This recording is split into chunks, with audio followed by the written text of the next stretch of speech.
Ils sont toujours là, place de la République. Des centaines de personnes participent encore et toujours au mouvement Nuit debout.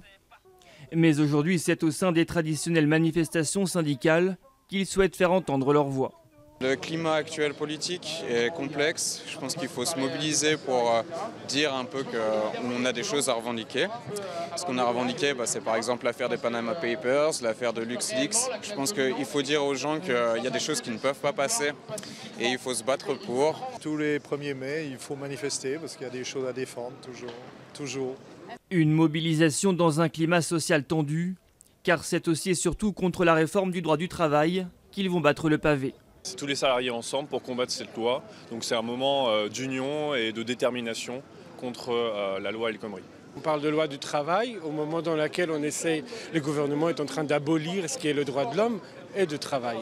Donc forcément oui, c'est un 1er mai particulier. Nuit debout aux côtés des syndicats dans la rue, mais alors doit-on y voir forcément un rapprochement ? La mobilisation en tant qu'horizontale totalement de Nuit debout n'est pas forcément contradictoire avec les objectifs revendicatifs des syndicats. Et bon, voilà, je tempère comme ça parce que pour moi c'est pas quelque chose qui se passe mal. Enfin, ça se passe, ça mettra du temps, comme avec tous les sujets par rapport aux banlieues, par rapport au village, et ça se passera. Voilà. Si l'Alliance semble donc être encore hésitante, une chose est sûre, ces militants voient en ces manifestations du 1er mai un moyen pour crédibiliser encore un peu plus leur mouvement.